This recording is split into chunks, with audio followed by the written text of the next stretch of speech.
Salut Olivia. Salut Steph. Écoute, merci de nous accueillir toujours au Portugal. Ici, alors où est-ce qu'on est exactement? On est à Villanova de Mil-Fontes.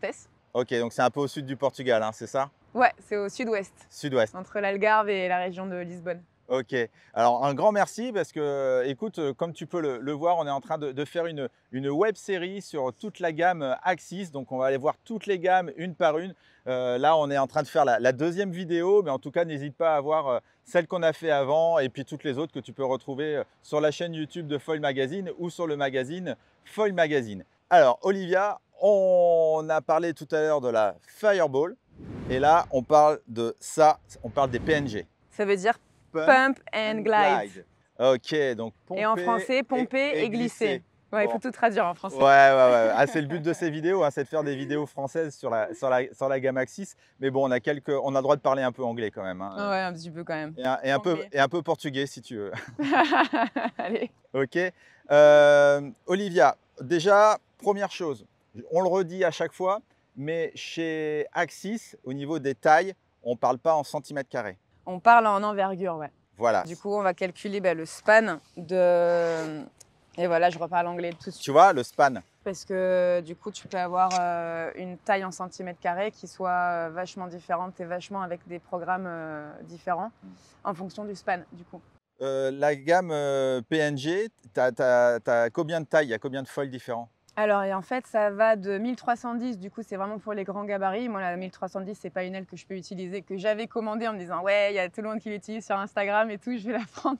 Mais c'est vraiment une aile énorme pour le coup. Donc là, c'est comme une 2000, hein, c'est ça? C'est une 1008, je crois. 1008, ouais. Okay. Et du coup, je l'utilise pour mes élèves, pour les grands gabarits, pour mes cours. Et ça va jusqu'à 850. Ok. C'est une gamme les plus anciennes aussi. La gamme PNG, c'est celle qui a fait un petit peu connaître Axis. Ouais. Il y a 4 ou 5 ans, je crois. Ok. Avec du coup le 1300, du coup l'ancêtre de l'ancêtre. Le foil juste avant celui-là, du coup le 1300 V1, qui était un foil super réussi pour l'époque. Ouais. Et donc là aujourd'hui on a le 1300 V2 qui est un petit peu différent. Et là dans les mains j'ai le PNG le 1150. Ok. Qui est un excellent foil pour démarrer. J'adore aussi en pump, il est vachement tolérant pour le dog start.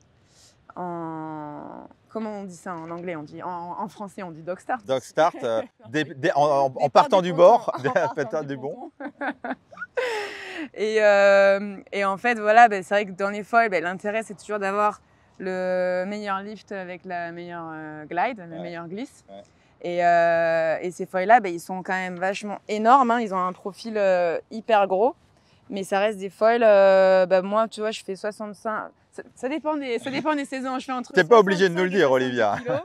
Après Noël, je fais 70 kilos. Non, mais voilà, pour mon gabarit, en fait, j'ai un gabarit, on va dire, moyen, petit par rapport à la plupart des riders. Et c'est un foil voilà, que j'utilise très bien, quoi. Et qui reste super pour le pump, super pour démarrer en downwind aussi. Ok. C'est super facile à utiliser en wing dans le très light ou pour les gabarits, pour les grands gabarits. Et par exemple, ça, la PNG, moi en wing, dans le light wing, ça serait bien. Ce serait top, ouais. Ça serait top. Ok.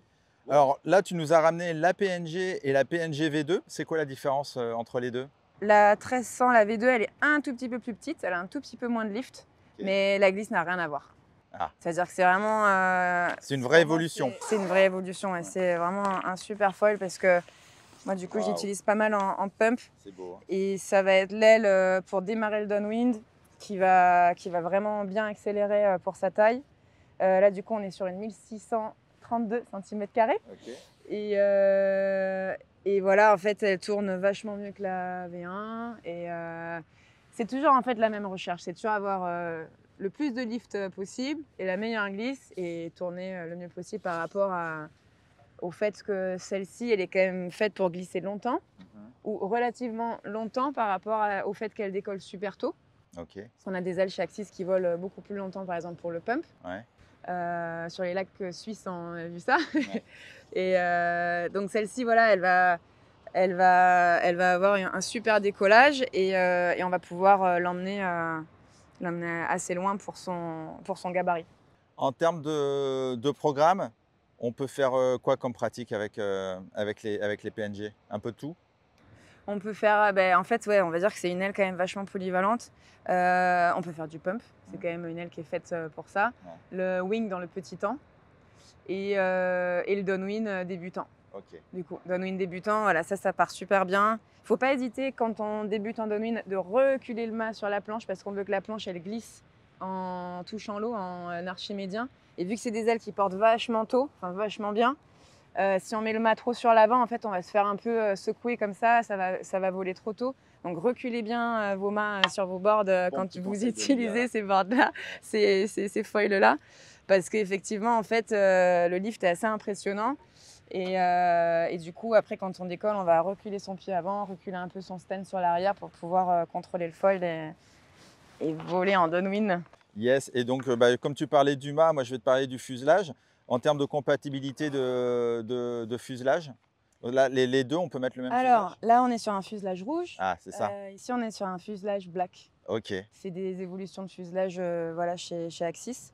Du coup, en fuselage, en fait, ça va être assez basique. En fait, pour être honnête, c'est pas des foils que j'utilise beaucoup, donc je vais pas être la personne la plus expérimentée pour dire ce fuselage. Enfin, Non, mais c'est vraiment en termes de compatibilité. C'est pareil, quand tu dis le fuselage noir, c'est pas forcément un fuselage carbone. C'est la couleur du Alors, fuselage. tous les fuselages sont en alu. C'est ça. Ouais. Tu vois, Pour le moment, tous les fuselages Axis sont en alu. Ok. Donc black alu et rouge alu. Ok. En termes de compatibilité, Compatibilité. on va adapter le fuselage en fonction du programme qu'on veut. Plus notre fuselage est long, plus on est stable, et plus notre fuselage est court, plus on tourne. Sur une PNG comme ça, on va plutôt pour du downwind, du wing, du pump, on va partir ou sur du short ou du ultra short par rapport à notre niveau. Ouais. Et si vraiment on fait du pump sur lac, en fait après on va changer aussi l'aile avant parce que c'est une aile en fait qui va plus nous être utile par rapport à notre niveau. Donc on va dire pour un niveau débutant intermédiaire, on part ou sur un short ou sur un ultra short. Ok. Et toi, dans ta pratique de tous les jours, entre guillemets, la PNG, tu l'utilises ou tu l'utiliserais pour quoi? En dog start. Ouais. Dog start. Ouais. Okay. Pour faire les jambes et rigoler avec les copains et ouais. Ok, c'est je l'aime bien parce qu'elle est facile, ça part bien. Moi, je fais pas beaucoup de dog start, donc je suis pas la rideuse qui va courir et partir avec des toutes petites ailes. Et en plus ici, tu vois les vagues qu'il y a. C'est vrai que quand on fait du dog start, c'est que vraiment c'est assez rare quand même. Ou alors c'est quand on fait des sessions initiation en mode voilà chill, pique-nique au bord de l'eau et que c'est ça le plan. Mais du coup, je la mets avec la ultra short. Et un stab, je mets le 375. Okay. Voilà, la plupart du temps. Okay. Et donc, la PNG, au niveau de toute la gamme Axis, tu la positionnerais comment? Alors, la PNG par rapport à la gamme Axis, elle se situe débutant intermédiaire, parce que vu que c'est une aile qu'on peut quand même pousser assez loin, par rapport toujours à son programme. Ouais. C'est pas l'aile méga débutant où ça va être super facile et super avec un gros profil. Elle est juste avant la HPS, qui est toujours une aile que j'adore. C'est l'aile qu'on va voir après et avec laquelle j'ai débuté le downwind. Ouais. Donc on a SES, Super Easy Start, BSC, l'aile équivalente à la PNG mais plus en mode surf, et que j'utilise moi pour toutes les personnes qui commencent le foil en foil drive ou en tow. BSC, c'est vraiment une super aile pour commencer. Ensuite PNG parce qu'on veut que ça glisse plus et en mode dog start, voilà, et un petit peu surf aussi, et downwind. Et ensuite on a la HPS qui va un peu plus vite et les Art V2.